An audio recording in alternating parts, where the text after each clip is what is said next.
All right, I'm going to do this presentation with the help of my friend Andrew here because he's going to carry the iPad around, enabling us to look at all sorts of other things.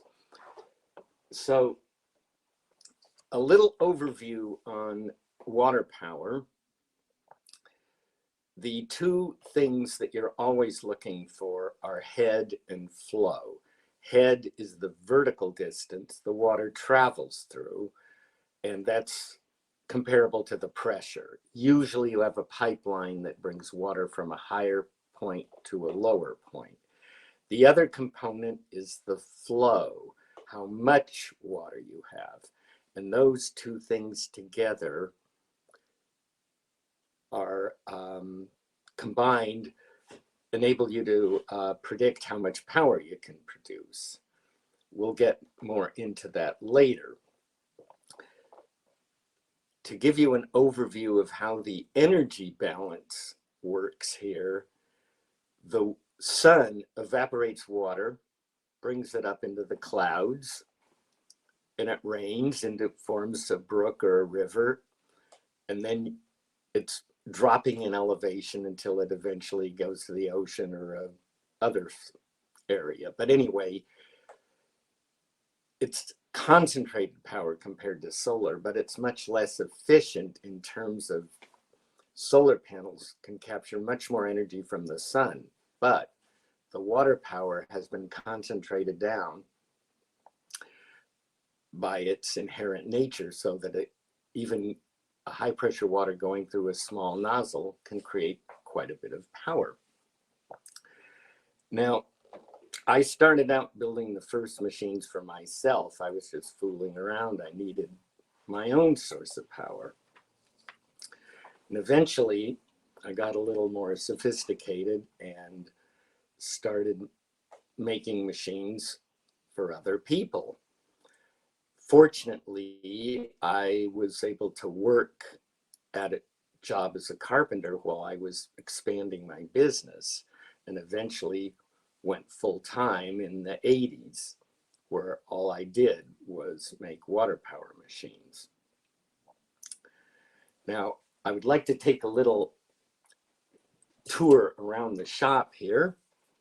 I'll get Andrew to manage the video component, and we'll show you a few of the pieces of equipment.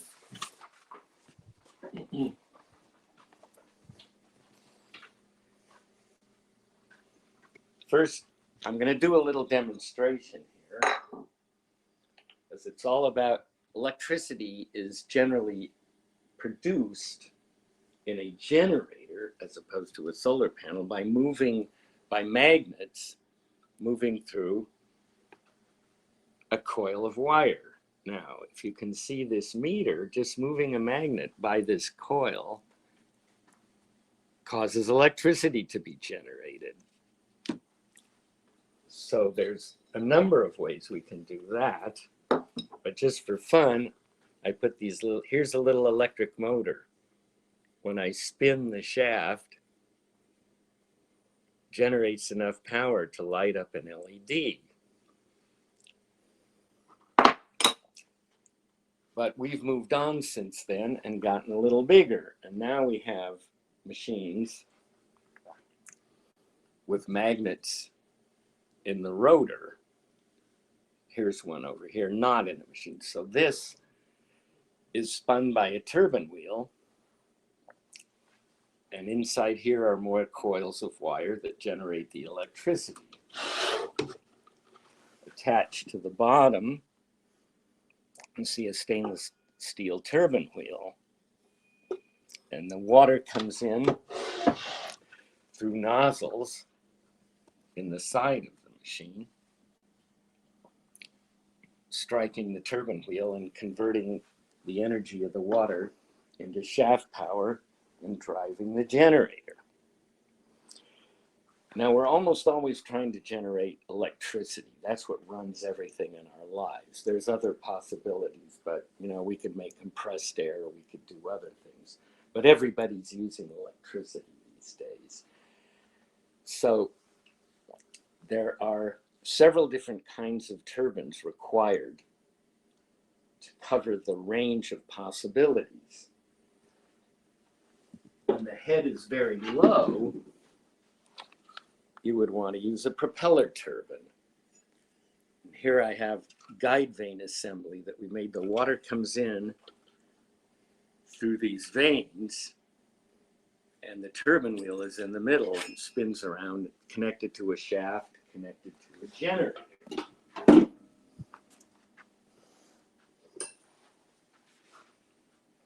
For higher heads, though, we have Pelton wheels. Almost everyone's heard of those. This would be an example of that, where the water comes in through a small jet and strikes the turbine wheel. And hopefully, most of the energy in the water is turned into shaft power. There are several kinds of wheels I've been making for that job. This is a stainless steel one, which is a hybrid wheel, a combination of different designs. Some are made of plastic. Here's a plastic Pelton wheel. And this is called a Turgot wheel. That's looking a little bright there. That's a better shot. This can take larger diameter jets of water than the Pelton wheels. Then once your power's generated, it's stored in batteries. I'm not going to show those. That's too difficult as now. But that power goes into the batteries, and when the batteries become fully charged, a device like this charge controller sends extra power into a heater of some sort. This would be a water heating element. You'd stick in your hot water tank. This is an air heater. That's very important. Extra power has to go somewhere, unlike a solar system where they can just cut off the panels. Because the voltage goes very high in a water power system when there is no place for it to go. Then an inverter changes the battery power from low voltage direct current to regular alternating current that we know as house power. So many components are required in a typical microhydro system. And this shows you most of them. There's nozzles here. And these are typical nozzles used in the machine. They would go, and this be bolted on here. And again, directing water at the turbine wheel. This machine here is the main type of machine that we make. Now everyone wants to know, how much power do I need, and what can these devices power? And to give you an example, we've determined that what you might call the magic number is 300 watts. If you can generate that much, you can run a house with refrigerator, freezer, washing machine, well pump, and of course the lights, which are now LEDs, which hardly take any energy.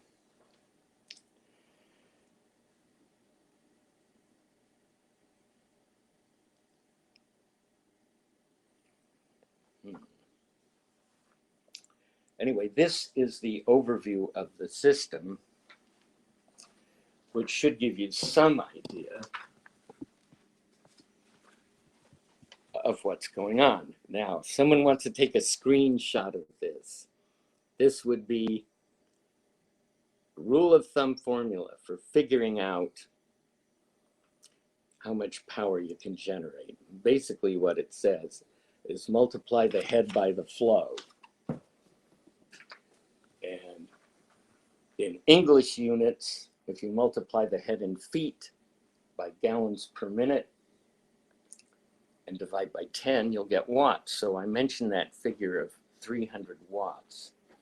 That would be as an example, 100 feet of head and 30 gallons a minute would give you the 300 watts. Now, my own house can run on about 150 watts, and that runs everything, does all the heavy lifting, the lights, refrigeration, freezer, washing machine, and the well pump. That's all it takes. The other 100, if I'm generating as much as 300 watts, which isn't year round, then the other 150 watts can make all the hot water I need. So that is not a very big system. Many people have more potential than that. But the thing you need to know about water power in general is that it's very site specific. It's not like solar or wind where you can put up those things almost anywhere and still generate power. If you don't have a good water power site, that's the end of your story. You know, you have to have a good source. We're actually fortunate in this province. There are many places that have reasonable water sources. And I guess I'm still waiting for people to notice that I'm making devices that could help them, because this province and the whole Maritimes is riddled with camps, cottages, off-grid places, many of them built near water sources. One thing that I think should be mentioned is the fact that people often will buy a property in the hopes of going off grid without actually sourcing a piece of property that has the type of water flow that could be used to do the micro hydropower. So if you're planning on going off grid, try to look for a piece of property that has a good flowing, natural, reliable water source on it. Yes, that would be the preferable thing. The other thing I do at my own place is the water pretty much dries up in the summer. So I have solar panels to carry me through the summer. And that's when, of course, days are longer and there's more sun. I call that a rain or shine system. So you are getting power through the fall, winter, and spring from your source? Yes, it's usually by June or July, the water has diminished, and it usually picks up again end of October, beginning in November. So how was it this year, due to the fact that we had quite a bit of rain and water flow this year? Did it dry up on you this year? well, it lasted longer. I haven't been running the system, the water power, Right. lately, but the solar, of course, goes all the time and is the world's most reliable electric generator. So Right. people asked before about, during Wendy's presentation, about the longevity of solar panels. And I would say it's essentially unlimited. I mean, it's not an issue. How long have you had yours up? Well, as was mentioned earlier in the introduction, I bought a solar panel, I think in 1978. One little solar panel, 30 watts, cost me $300. And consider that hardly did anything, but now I have 1,600 watts of solar, which isn't huge. It's about the size of Wendy's first system, but it's really only needed in the summer, Mm-hmm. which is when days are longer and sunnier. So it works out nicely. Yeah, balances the water power that you use throughout the other 3 seasons. Yeah. Okay, what do you want to move on to? Want to walk around the shop here, or just? Well, we can show people a number of things, other types of machines that we make. You'll have to excuse my camera. I'm doing this with the front of the iPad, so it's a little hard to. Yes, here we have some machines that Andrew just put together. We call these water buddies. They're a very small machine, and if people have suitable sites, often people have gravity water systems already in place, And these don't require much water, so they can often be hooked up to an existing pipeline. And these are our most economical machines that we make here. And for under $1,000, these can be purchased, and they're ready to be hooked up to generate power. And what would you say, Paul, would be your expectation of power? I know that every site, it's site specific, but from this machine, what would a person maybe maximize? Well, these machines can actually produce several hundred watts. They can even get up to 300 watts, which before I mentioned was the magic number. Mm-hmm. So we decided to make this machine, developed it for that smaller or smaller system, so they didn't have to buy a much more expensive machine just to generate a little power. And that's Water Buddy, WATTER. Look for it on the microhydropower.com website. I have a question. Yeah. So someone asked in the comments about whether an artisan well overflow could be used. An artesian, yes. There are systems. Go ahead, Paul. We have machines operating at Oromocto Lake in New Brunswick, where there's two cottages side by side. They drilled wells. Both of them had water coming out under pressure. And that is actually the best case scenario because you don't have a pipeline. The water is always perfectly clean and it can't freeze. It's coming out of the ground. So that's unusual though. Most people don't have that kind of setup. It's usually surface water, you know, running through a creek or something. So that's the kind of thing people do. We power up 2 salmon lodges in the province that are both on the Miramichi River. And of course, everyone thinks, well, we've got this giant river. Can't we generate all this power? Well, that's not that easy to do. The river, the larger source of water, first off, the authorities don't want you to do that sort of thing, mess with a fishing river. But it's also very difficult because there's not much head. That is, the vertical drop really isn't there. And the other problem is during times of high water, whatever you have built there may get washed away. You may not be able to put it in a place where it can survive the floodwaters. So both of those lodges that we power have a smaller creek running down the hillside right past the camps. That's why they were built there. They had these small streams which were perfect for this type of operation. Now, I'll address another issue while I'm talking about that.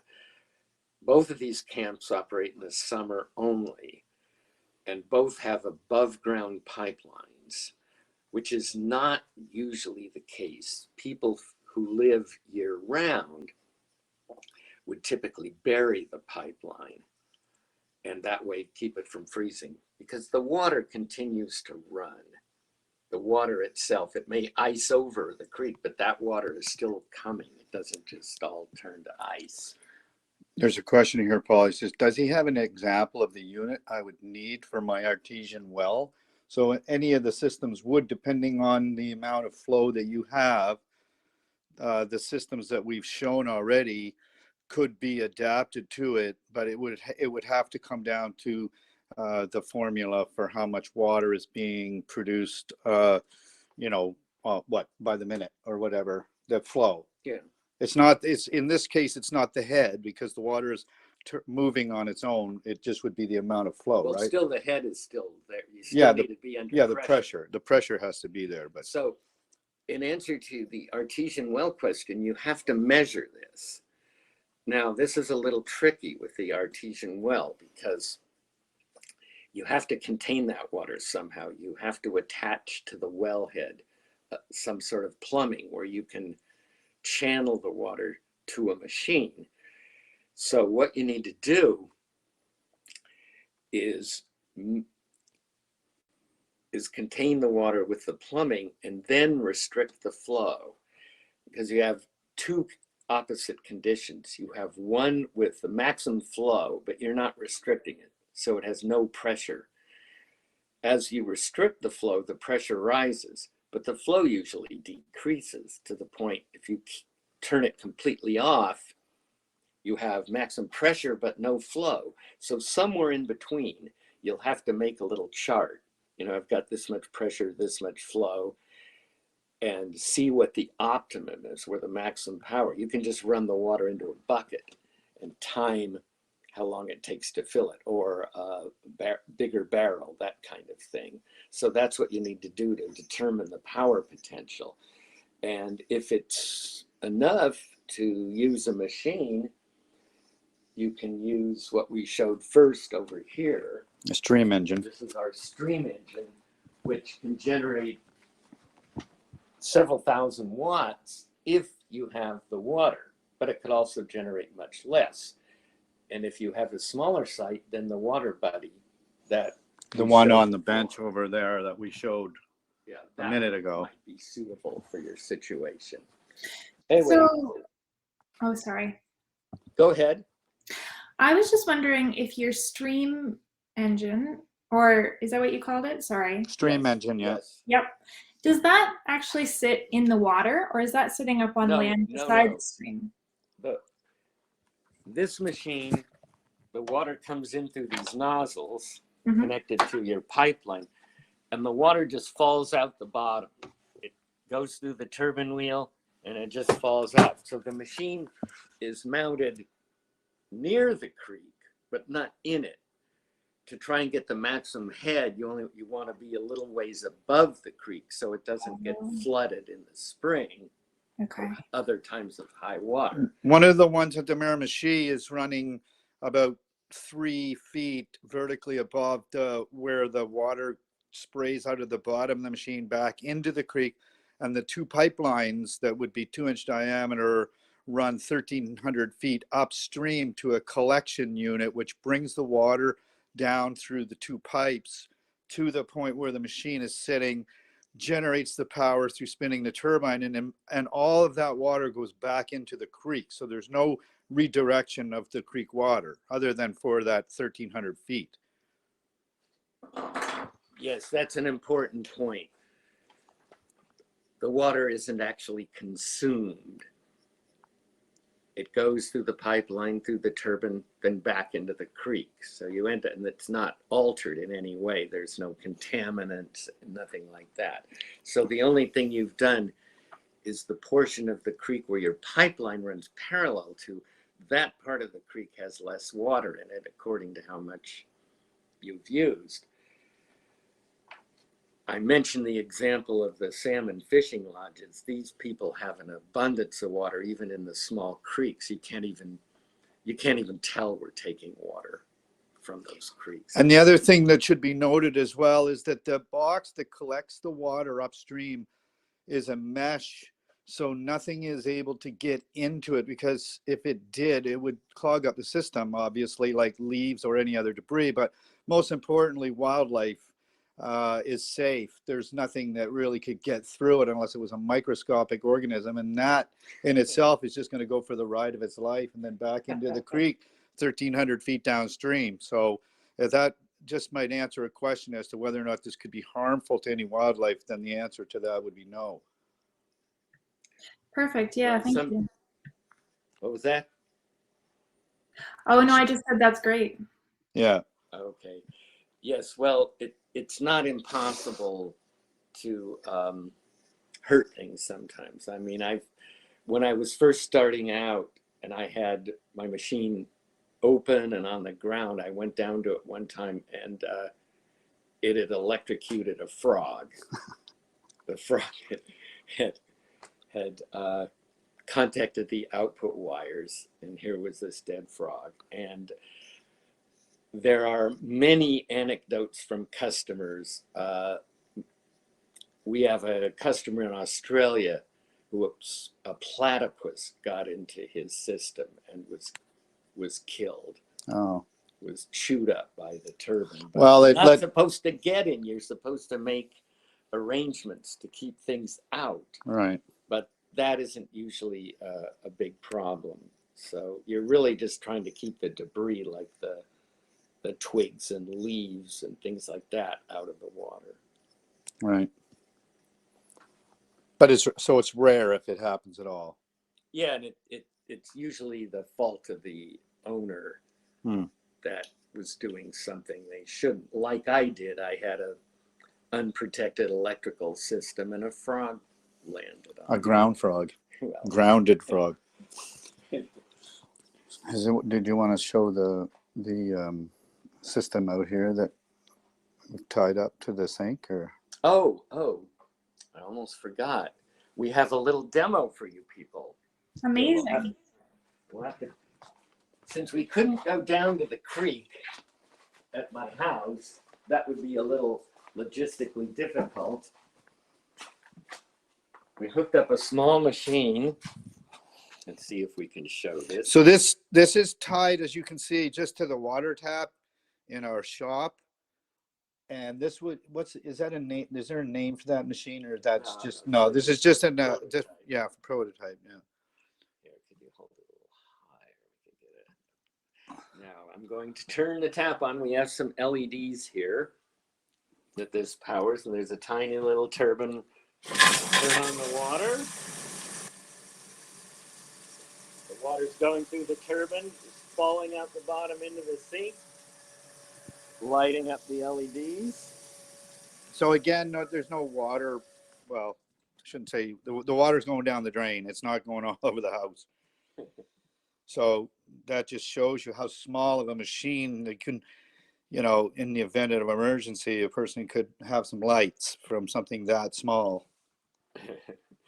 Yeah, we're not really promoting a product that runs off domestic water, although it's certainly possible. Mm-hmm. We may look at that in the future.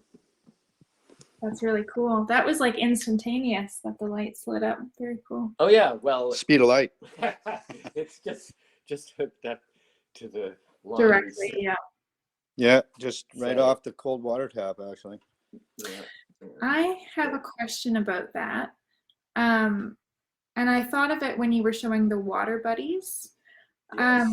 I was wondering if it was possible to hook something like that up to like an existing water pipe, like in a house. Well, yes. Water is sort of flowing through pipes all the time in our houses and buildings. Well, So- okay, let me address that. This comes up a lot. Okay. And here's the problem, like what we just showed you. That water goes down the drain after it goes through the machine. It has put all its energy into making electricity. In your house, your water doesn't do that.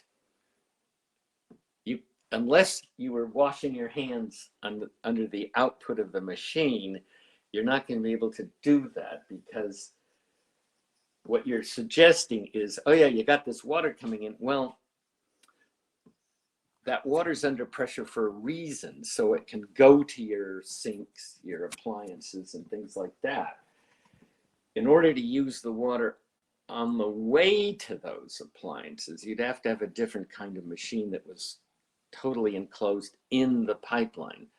Now, there are such machines built for much larger flows, but as far as I know, not a household size. And even if there was, it's going to drop the pressure of the water according to how much energy you're removing from the water.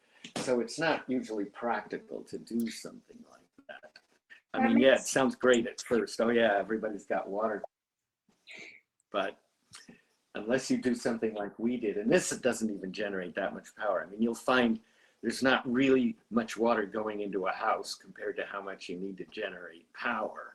Okay. So while it's certainly possible to do what you're suggesting, you're never going to get much out of it. You'll see commercially available these shower heads you can buy like on Amazon, where you put them on your shower, and when you turn the shower on, they'll get colored lights that come up. So it's the same principle, really, that just using the energy to drive the lights on the shower head. Now, that sounds good, but those things are, they last for a few showers.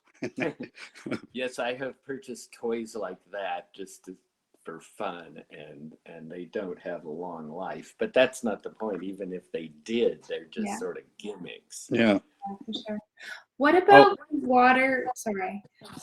What about the water on the way out, though? Like I understand it doesn't make sense to do the water on the way to your tap, but like the drain that goes out, would that Well, make sense, or still no? it's all about head and flow. Right. You know, you don't have that much water going through a house, and you certainly don't have much head coming out of it. Once it's done its job, I mean, are you measuring the distance from your sink to the sewer line going out? I mean, it's just not much. And even if you could do that, what would you do with, 2 watts or whatever you're going to get? That's the other thing, is your house is using thousands of times more power than this could ever generate. Yeah, because the water going out is not under pressure like it is coming in. It's going just down and flowing down a drain, which is an oversized pipe for the amount of water going out anyway. So there's really no energy in it to capture other than that fall from the sink or toilet or whatever, or not toilet, but washing machines or whatever.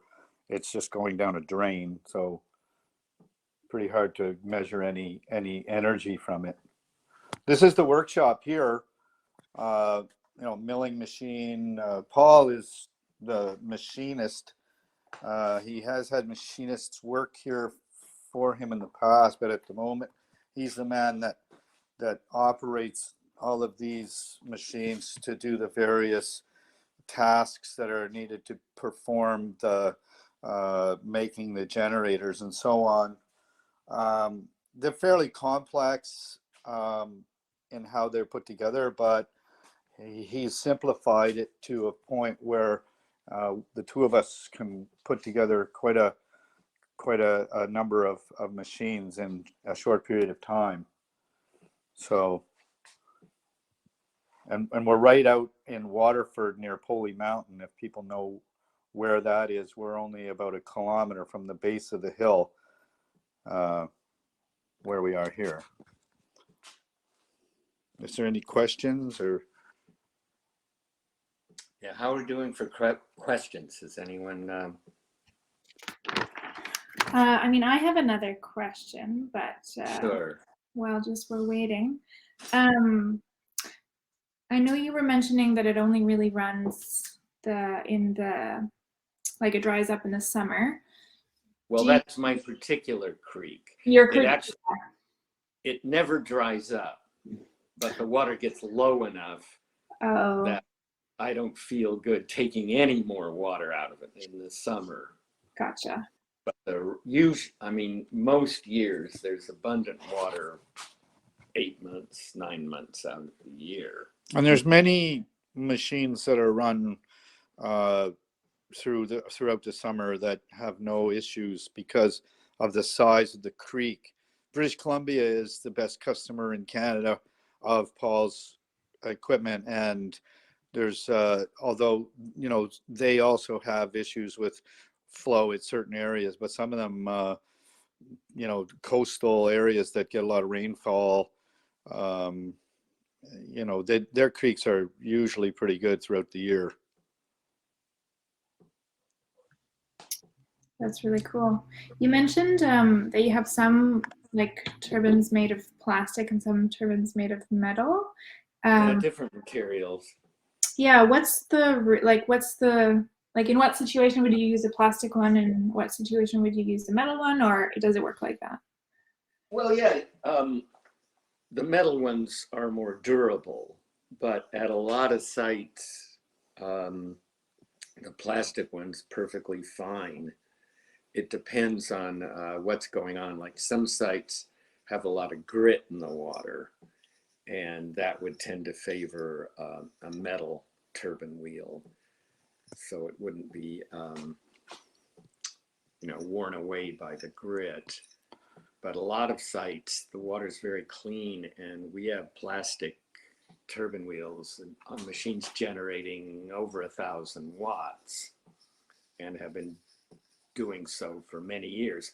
When I started out, I only made plastic wheels, and some of those are still in operation.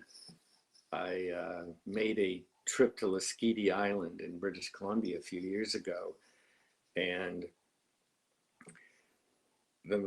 there was a customer there who purchased a machine from me, I think in 1986, and he handed me back the spare plastic turbine wheel that he bought at the time because he never needed it.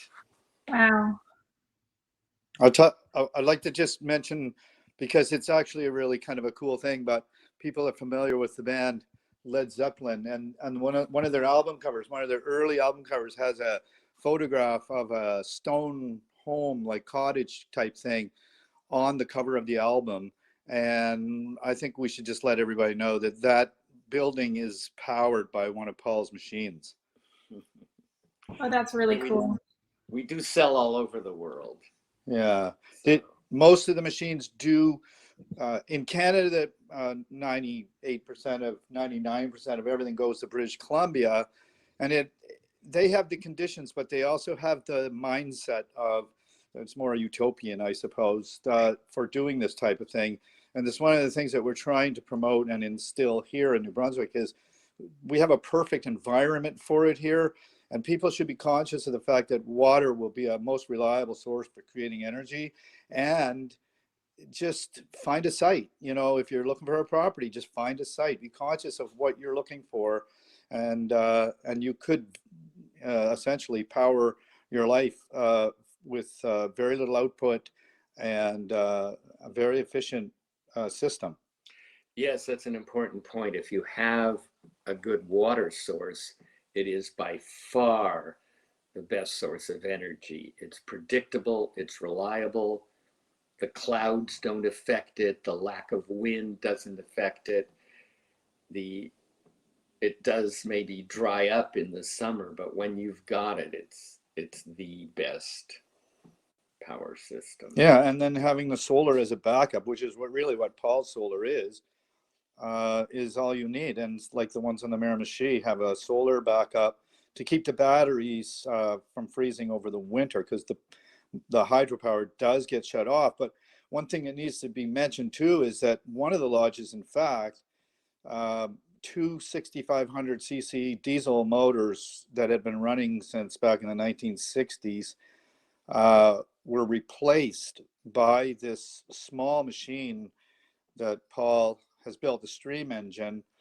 And when they took those two machines out of there, it took away the noise that comes with having generators like gasoline or diesel or whatever, to make the lodge a much quieter and more comfortable place for the people that are there, because they're not listening to motors running in the background.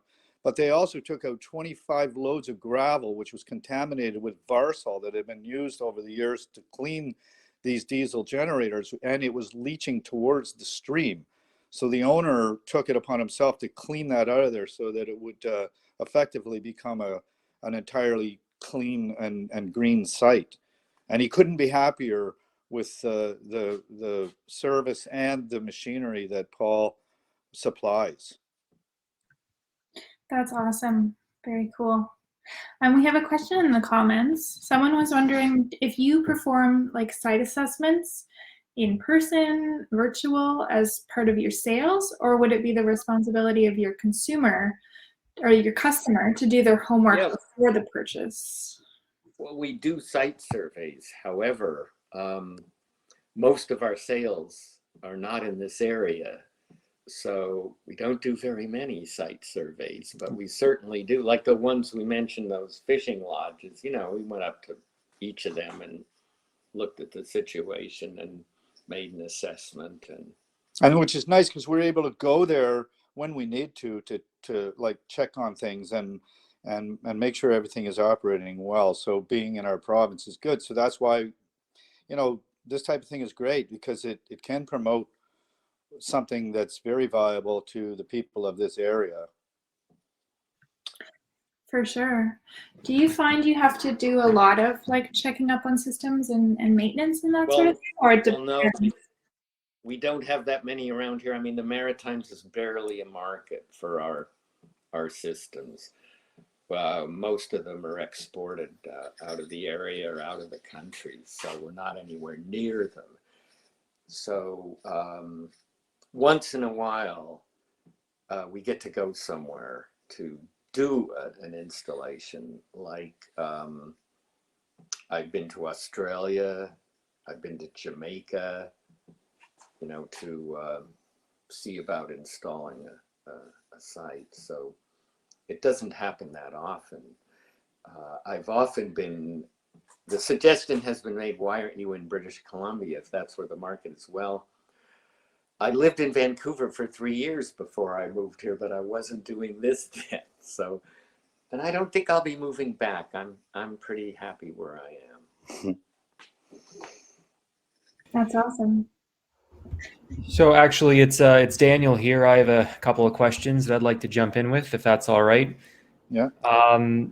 So just wondering, I mean, I grew up in the Moncton area, and of course, you know, being close to the Petitcodiac River, which has a lot of, you know, sediment, how this type of system would work. You know, you mentioned that you have a mesh filter, which would capture most of the debris, but for a really silty river system, would this be a viable option?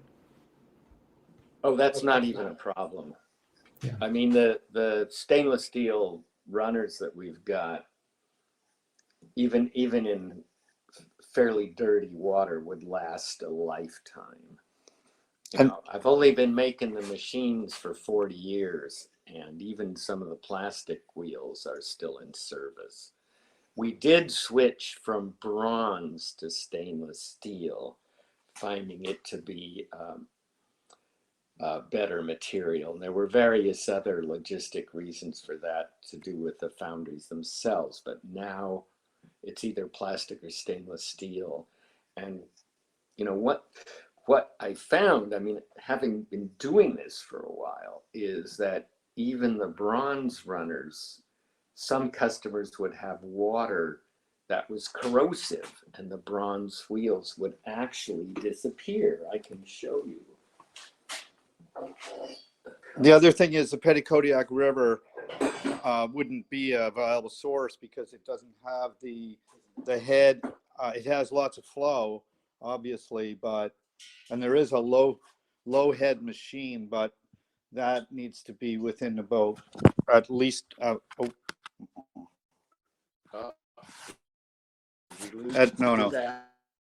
least a meter of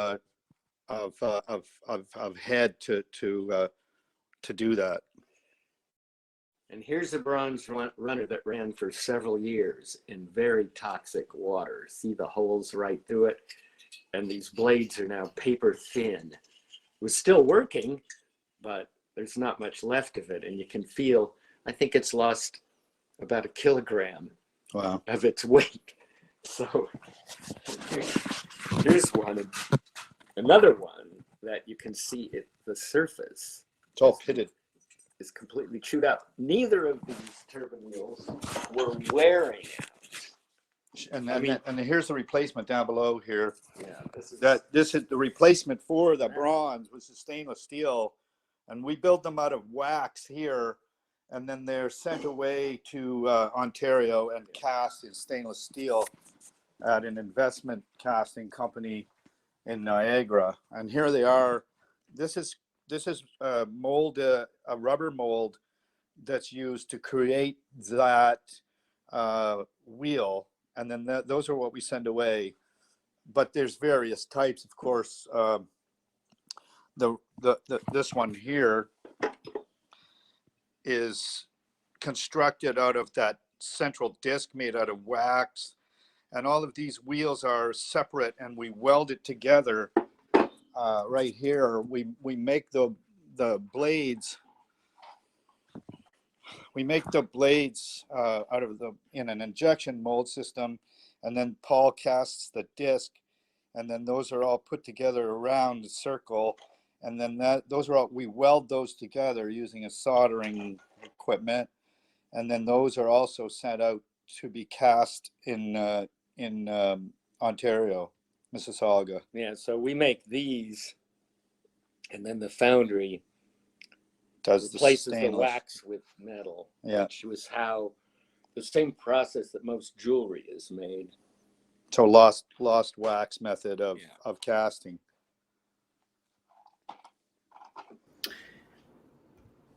That's neat. I mean, yeah, very, very interesting system there. There's another machine here I think we should quickly show you because it's one that we've been promoting and we're doing some modifications on it as well. But this is called a 1K.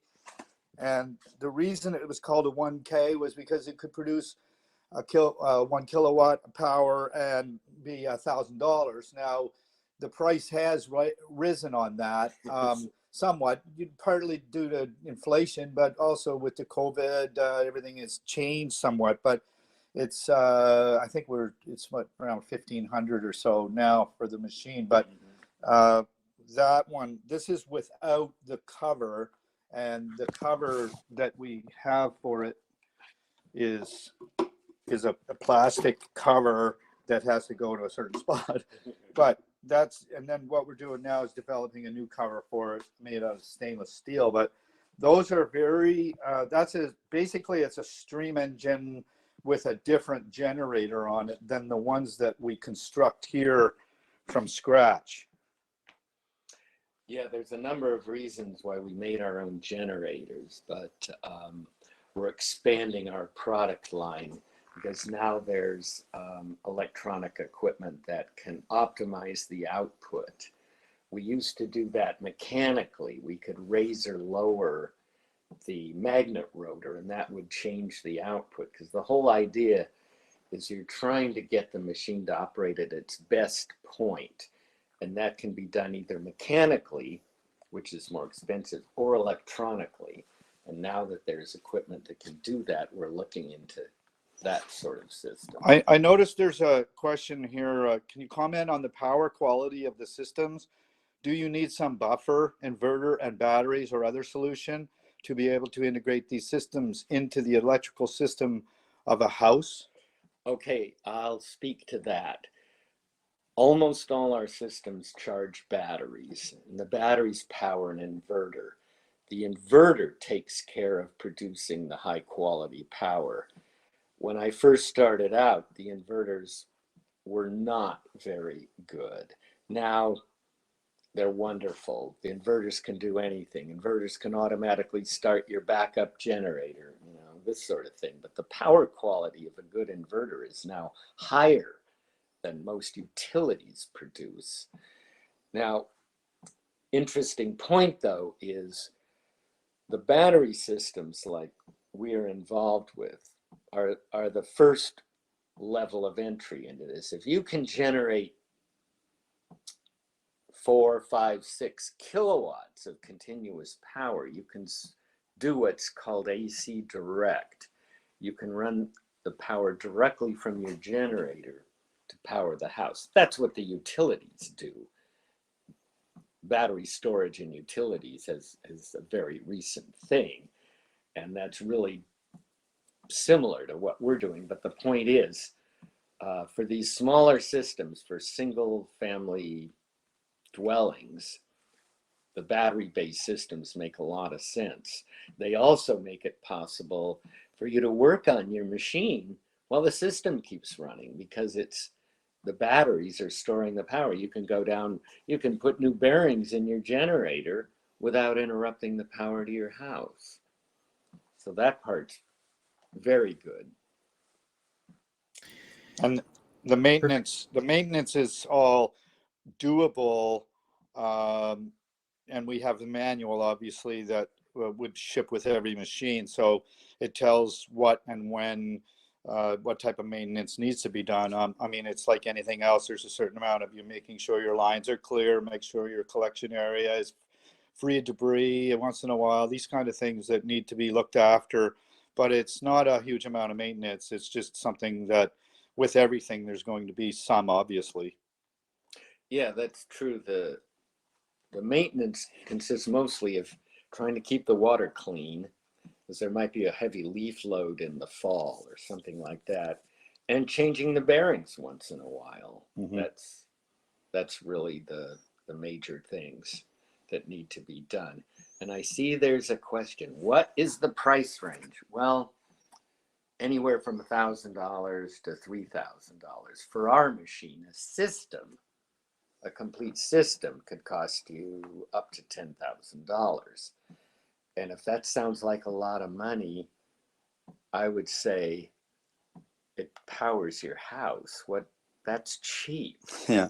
And the people who want to connect to the grid, which also can be done, you want to feed power in the grid, do net metering and things like that. I always get the question, well, what is the payback? And this kind of rankles me because I'll say to them, well, how come nothing in your life requires a payback except this? What's the payback on your car? Mm-hmm. What's the payback on your house? No, these aren't questions we ask ourselves, but they do ask it of this. Usually it's grid sites, because if it's off grid, it changes their lives. Now they have a reliable power source. And this allows you to go off grid with confidence because you, if you have that reliable water source, that nothing's going to stop that. I mean, yes, it depending on the source, it could be dry in the summertime, but that's when you rely on the sun, which is, as we know, the most efficient thing in the summertime, aside from in this area where we will get cloudy days for a stretch, but there's still power being generated even in that point. Just not as much, right? Yeah, I see. Yeah, I mean, this is a really interesting, approach, and we hear so much about different types of, renewable residential, energy systems like solar, like wind, even geothermal. But we usually think more of water power being larger, industrial, dams and whatnot. So scaling that down to home use is really fascinating. I'm just wondering, from a winter perspective, of course, being in Canada, water freezes in the winter. And so what type of maintenance and just, safety is required to ensure that there isn't any damage? Well, I think I mentioned before, if you're running your system off a pipeline, the pipeline pretty much should be buried. It should be buried anyway because, various critters want to chew holes in it and might want to slide down your hill, things like this. So burying it is certainly preferable, but it can't always be done. I've had customers who, with really rocky terrain, will cover the pipeline with hay or straw or leaves, things like that, and only a little cover is usually needed to keep it from freezing. Of course, it helps if the water's always running, but that's not a guarantee that it won't freeze. So yeah, that's the usual consideration, is the source of water doesn't stop in the winter. It may ice over in calmer parts. The only real issue, which I haven't seen happen around here, is it gets so cold that the water in the stream turns to particles of ice, still flows down the stream. That's called frazzle ice, and that's a real problem in some larger sites where they're run by the utility and stuff. I've seen that happen, but I haven't seen it happen around here. What I have seen happen is ice crystals forming in the water and clogging up intakes. And that's a special situation, and hopefully it will pass. It won't be that cold, and your system can be kept operating.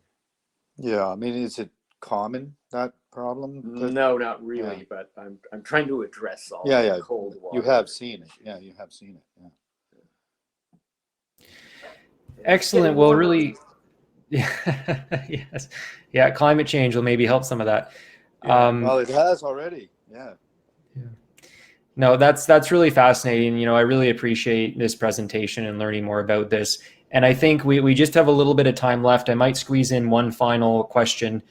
It sounds like, you're still innovating and have gone through a lot of different prototypes. And as much as it is a business, it's also a passion project working on, these different designs. And so can you speak just a little bit about how many different, prototypes you've gone through and what that, design process has been like? The upstairs in the shop here is kind of a museum. Let's take a quick walk up there. I mean, if you got a minute, Just endless. we could kind of end it on the note of I mean, there's an aluminum base, a cast aluminum base, which is no longer being used. That same style base is now being used, but it's now made from Injection molded ABS. yeah. And so Great savings in everything and much better. so this is the museum up here. There are boxes of parts we use on a daily basis, but if you look here, you'll see the incarnations of different types of machinery that over the years has been tested, tried, and probably not true to its, destination. And so this is quite interesting because like I kind of like coming up here just to see what kind of bits and pieces have over the years been tested, and different kinds of setups Paul has created to test machines, and these are parts of things that were used and then didn't work out. And so both sides of the room is just, there it is. There's the inside Paul's brain kind of shot right here. A little bit of everything. No, that's really neat. It's like when the Wizard of Oz, when you pull the curtain and you see behind the scenes the inventor's workshop. It's pretty fascinating. Well, I think, yeah, it's interesting because if you've been around enough to know kind of the way Paul works, then it is kind of like having a studio of his brain here. And there's other things that he has just laid out here that are under not construction, but design. Like, and it's a matter of time, obviously. Like, how much time do you put into production and how much time do you put into inventing new things? So, but that's the inventor. Well, I hope you enjoyed this. Yeah, no, this has been a really fantastic presentation. Again, thank you so much for giving some insight into this, and great questions in the chat and whatnot. So thanks again, guys, for your time today. Oh, well, thank you. It's been my pleasure. Yeah, and you can let people know what our website is, and they can contact us directly to ask any other questions they may have. We'd be interested in helping with site assessments, either indirectly through the phone or whatever, but also if it's doable to even go out and do the site assessments as well. Yeah. Perfect. All right. Well, thanks again. And so if anybody's interested in learning more about energy systems and design, please do visit their website, microhydropower.com. You can also find them on their YouTube page at youtube.com/ESD Hydro.